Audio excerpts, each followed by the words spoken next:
Folks, Eric Stacklebeck here. Welcome to the Watchman Newscast live stream. We've been going live with you the past few days as Israel and Iran quite literally are on the brink, and everyone's kind of holding their breath and waiting for the Israeli response to the unprecedented, yes, unprecedented Iranian attack on Saturday night, April 13th. Look, folks, at least 350 projectiles, ballistic and cruise missiles, and attack drones launched at Israel. And by the way, today, Benny Gantz, who is in the war cabinet, said that actually it was over 500 projectiles when you factor in Iran's proxies, the Houthis, Hezbollah, the Shia militias in Syria, who also rained rockets and drones down on Israel. So, Hey, let me show you yes, some. on one hand, we had Wait, 1 second here. Sorry about that. There you go. On one hand, we had Iran with 350, but in the proxies, it equaled to around 500 at least, according to Israel. So it makes what happened on Saturday night, April 13th, folks, even more miraculous. I don't say that word lightly. 99% of these incoming projectiles were intercepted, 500 in all, and 99% intercepted. These were not just, again, slow-moving attack drones, and those Shahed 136 Iranian drones are slow-moving, and cruise missiles, which travel at a slower rate. But ballistic missiles are a different story, and at least 100 ballistic missiles were launched from Iranian territory towards Israel. And again, 99% intercepted.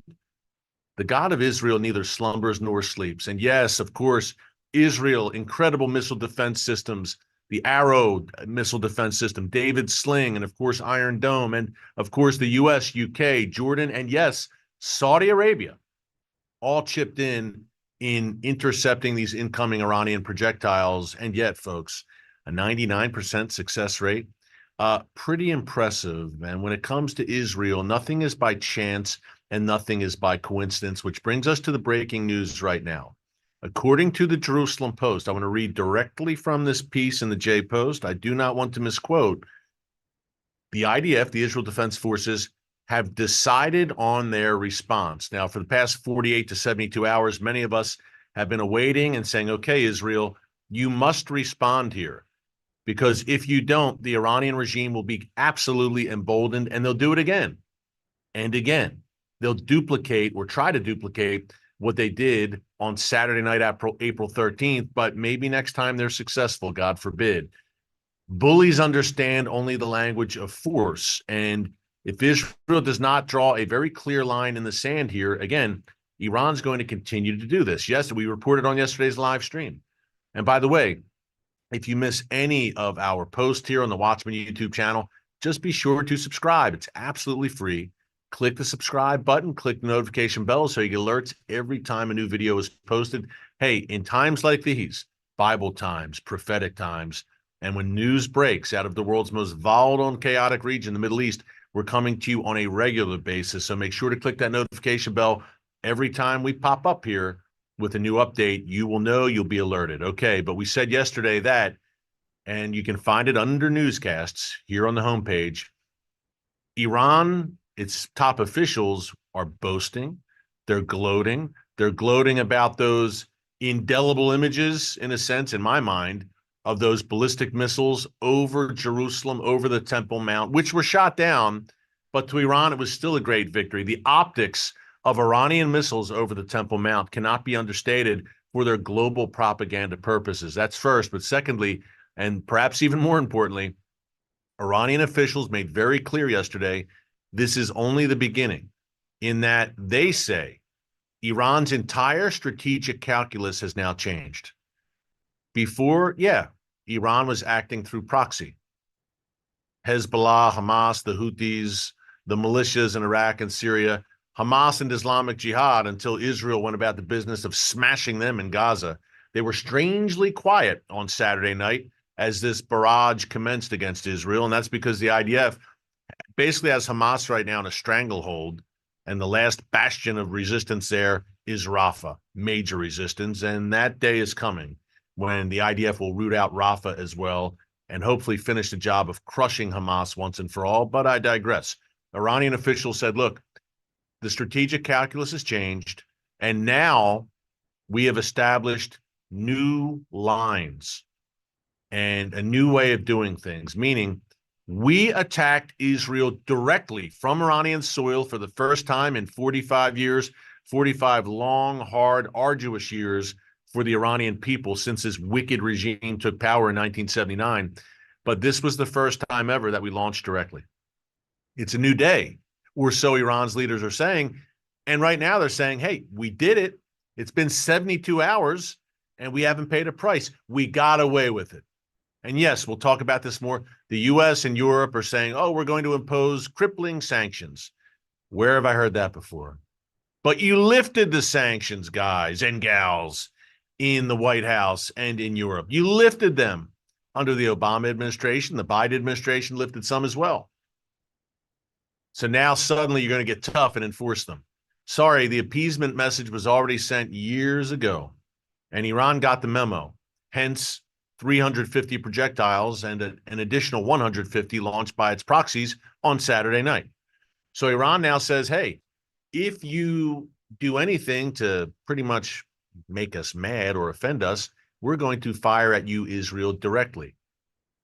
And folks, I got to tell you, those missiles, and on the Stackleback Tonight program tonight on TBN, you're going to want to see this.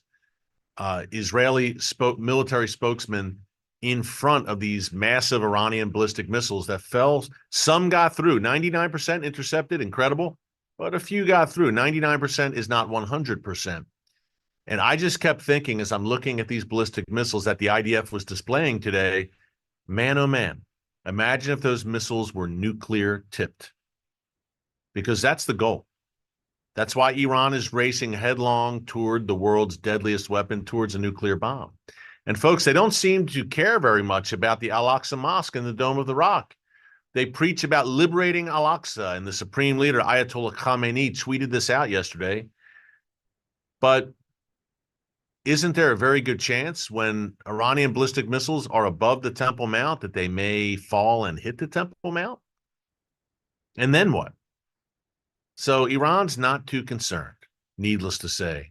And Israel, you could say Israel, I'll say it. Israel pretty much saved the Temple Mount on Saturday night, shooting down these incoming projectiles, possibly.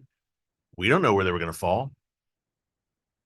So Israel, it was Israel, the Israel Defense Forces, that saved and preserved two Muslim holy sites on Saturday night, the Dome of the Rock and the Al-Aqsa Mosque. Shouldn't there be rage in the Muslim world against Iran? If Al-Aqsa is the third holiest site in Islam behind Mecca and Medina in Saudi Arabia, and Iranian projectiles nearly hit it, shouldn't there be outrage in the Muslim world against Iran? Interesting question. What do you think about that, folks? We have a very active chat here. Be sure to leave your comments. Let me know what you're thinking about everything going on. But let's get to what Israel is saying right now from the Jerusalem Post, as I mentioned a minute ago.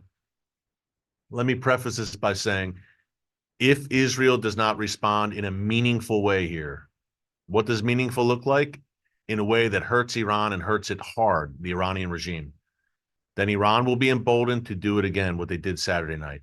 That's number one. No one wants a wider regional war, and I wish it would never happen.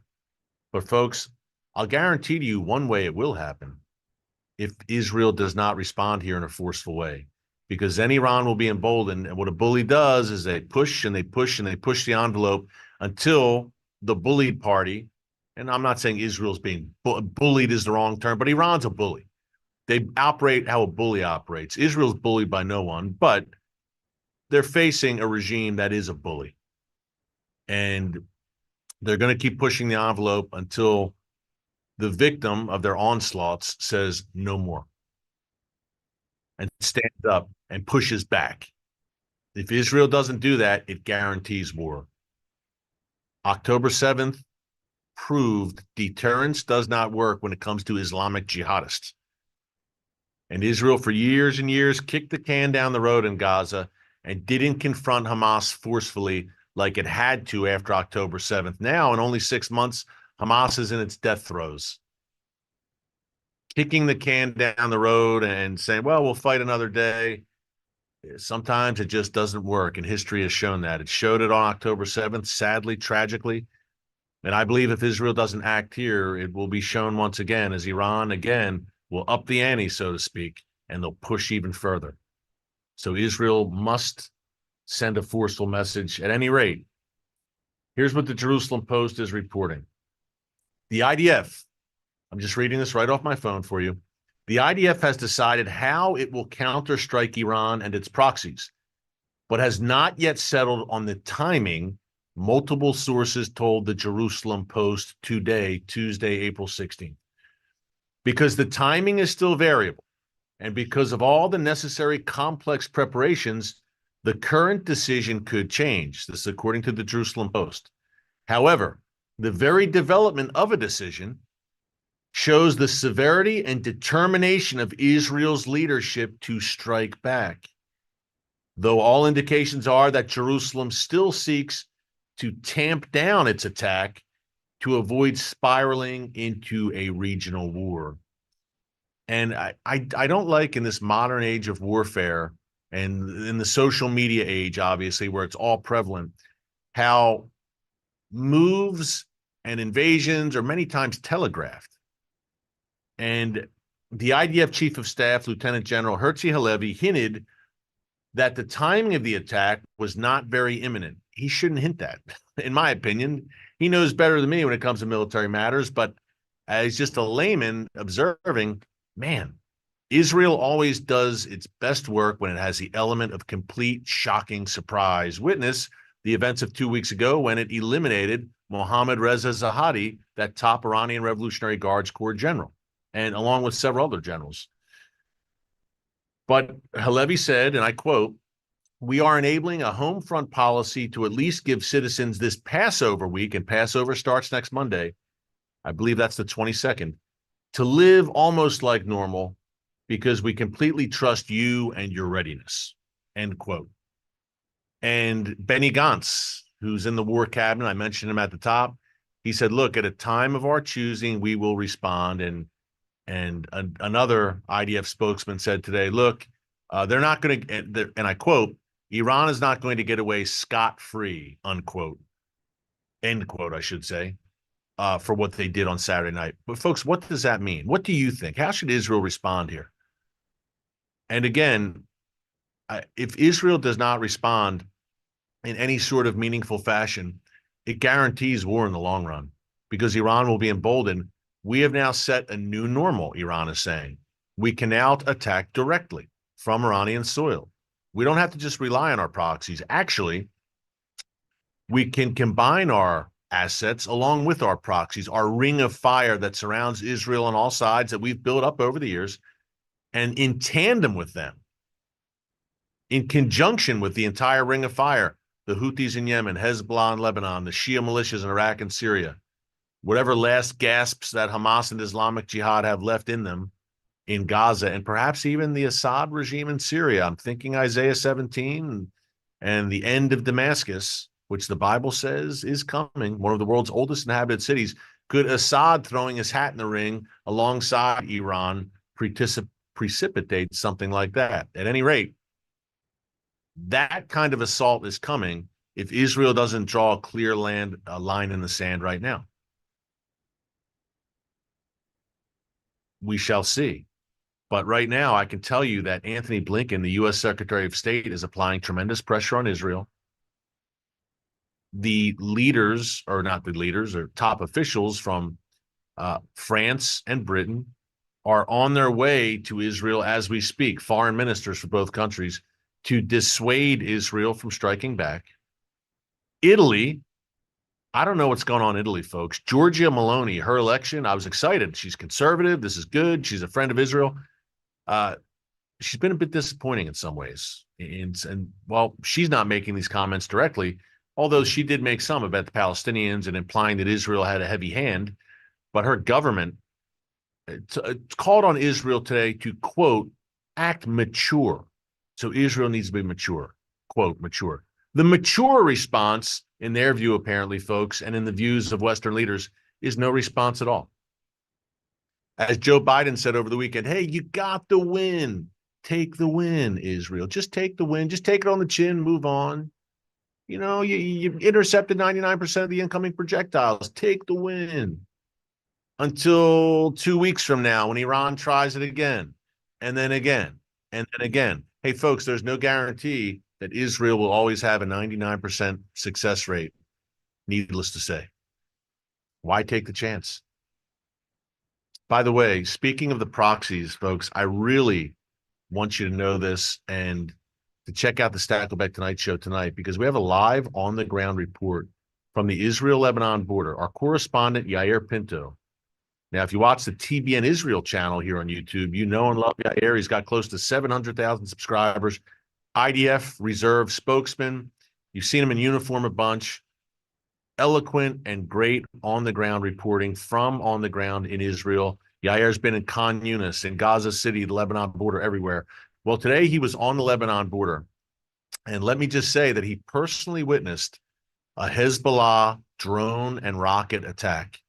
He was a stone's throw away, and he and his team had to run and take cover. You will see that tonight on Stackleback Tonight. You will see this attack and the on-the-ground report from Yair in real time as it happened. You won't want to miss this. You'll really see what Israel's up against and the people of northern Israel tonight. My nightly program every Monday through Friday, every weeknight. It's called Stackleback Tonight. It airs at 7:30 p.m. Eastern Time and re-airs at 10:30 p.m. Eastern Time on TBN. Catch it on TBN, on cable. If you still have cable, you didn't cut the cord, you can watch it on TV. I'm old school. I like to do that. Or you can watch the TBN app. It's called TBN Plus. TBN Plus, tbnplus.org. At any rate, watch it. You're going to want to see this, folks. Yair Pinto, our good friend from TBN Israel, he's a Stackleback Tonight correspondent, ducking rocket fire, Hezbollah rocket fire. And what precipitated this, folks, this is the second part of our title today. Hezbollah attacked northern Israel today. Now, you might say, oh, what's new? They've been doing it since October 8th. Indeed. But Israel today reportedly eliminated 2 top Hezbollah commanders. Now, I don't have their names yet, but folks, is this part of Israel's response? Targeting the proxies. And the piece I just read to you from the Jerusalem Post was pretty clear. Israel's response won't just target Iran. Its response to April 13th. It's not going to just target Iran. It's going to target Iran's proxies as well. And that's a very key point. So was today part of that response? Hezbollah was hurt today. 2 top commanders, including apparently Hezbollah's coastal commander along the Mediterranean Sea, were taken out by the IDF. Hezbollah responds by firing 3 suicide drones into northern Israel, and I think 3 Israelis were hurt. No one killed, thank God, but there were some injuries. Folks, this is far more the Iran-Hezbollah situation to the north, just so you know, or I should say the Israel-Hezbollah situation. It's far more than just kind of tit for tat and skirmishes. I've heard the word skirmishes used. Listen, hundreds of Hezbollah jihadists have been killed by the IDF since October 8th. When Hezbollah, very key point, launched an attack, essentially launched the beginning stages of a great northern war against Israel. Hezbollah didn't have to throw its hat in the ring, but they chose to. Israel did not strike Hezbollah first, just as Israel did not strike Hamas first on October 7th. If you remember, folks, on October 6th, everyone clamoring for a ceasefire right now, there was a ceasefire on October 6th. Hamas willfully and intentionally broke that ceasefire with the active urging and participation and support and training of the Iranian regime. Those are called facts. And they're a stubborn thing, as Ronald Reagan once said. October 8th, the same thing. The next day, after October 7th, Hezbollah begins launching, and they haven't stopped in 6 months, over 6 months now. There are about 100,000 Israelis. Folks, wrap your heads around this. Not only in southern Israel along the Gaza border, tens of thousands of Israelis evacuated. They're just starting to trickle back to their homes after over 6 months. But up north, I'd argue it's even more dire in that 100,000 still evacuated. No one's going home up north. Would you? If you lived in a great community like Metula, Kiryat Shimona, some of the other beautiful communities in northern Israel, which I love so dearly, I've been there many times, they're beautiful. I mean, would you go home? If Hezbollah is still essentially perched on Israel's northern border, and raining down rockets on a daily basis, killing people. Israeli civilians and soldiers have been killed in northern Israel as a result of these Hezbollah rocket launches and drone launches. Would you go home? Of course you wouldn't. Until Hezbollah's dealt with decisively. And Yair Pinto, you'll see him tonight on Stackleback tonight on TBN. Again, 7:30 Eastern, 10:30 p.m. Eastern time, twice per night. Yair said, look, Eric, I don't see how we resolve this and get these 100,000 Israelis back home and get northern Israel moving again, get the economy up there moving again, unless we deal with Hezbollah. And I mean deal decisively with Hezbollah. To me, folks, not only on the Hezbollah front, but on the Iran front writ large, now is the time. Listen, Israel's on war footing, no doubt, since October 7th. You've had hundreds of thousands of reserves called up, battle-hardened, battle-tested, at the ready. The nation is unified. It's resilient. It's shoulder to shoulder. I don't know that this window will come along again for Israel. If Israel kind of sits on its hands here and allows Hezbollah to live to fight another day, essentially at full strength, although, as I've said, Hezbollah has taken some major lumps over the past 6 months. Look, several top Hezbollah commanders and officials have been killed, but it's still an organization that's tens of thousands strong of well-armed, battle-tested jihadi fighters. And not only that, folks, listen, precision-guided munitions, PGMs for short. What does that mean? Well, they do exactly what their name says. They're designed to hit the target with greater accuracy and greater precision. And that's exactly what these PGMs will do. So, does Israel just wait as they did on October 7th and say, well, you know, they're deterred. They wouldn't dare do what Hamas did. No, Hezbollah wants to duplicate what Hamas did, but better it, in their view, by several magnitudes. And guess what? Hezbollah has the ability to do exactly that. Tens of thousands, they're another level, a different beast, and I use that word appropriately, a much different beast than Hamas. And they've got assets and PGMs. And our friend Elliot Chodoff, IDF Reserve Major, you've seen him here on The Watchman, he believes Hezbollah has 350,000 rockets and missiles. I don't know if it's that much, but it's a lot. So, folks, look, I'm going to run right now and do some more Stackleback tonight filming. Keep Israel in your prayers. Pray for the peace of Jerusalem. We're on pins and needles, in a sense, awaiting for Israel's response. Maybe it's after Passover. Maybe it's 2 weeks. Maybe there's the element of surprise, which is always a good thing. As I said earlier, I don't like to see things telegraphed. What do you think? Leave your comments here. We have a great active chat going on. We've got over 10,000 people with us now.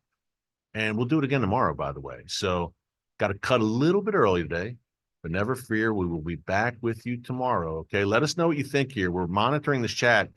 How does Israel do this? How does Israel go about cyber attacks? Some have mentioned, and hitting the proxies, hitting targets in Tehran, Iran's nuclear facilities. Is that on the table? What's Israel going to do here? All I know is in doing so, if they do it the right way, they'll actually prevent a major war, because Iran will receive the message and will not make the same mistake twice that they made on Saturday night. Right now, they don't think it was a mistake, the Iranian regime. Israel has to show them, oh, it was a mistake. And here's what we have. Much to discuss, to be continued tomorrow right here on the Watchman Newscast. Until then, God bless you, and remember, never hold your peace. Hey everyone, thanks for checking out the Watchman Newscast. Make sure you hit the subscribe button so you never miss an upload, and tap the bell icon so you're notified every time a new video is posted. And don't forget to share your thoughts, insights, and comments below. Thanks for watching. We'll see you back here tomorrow.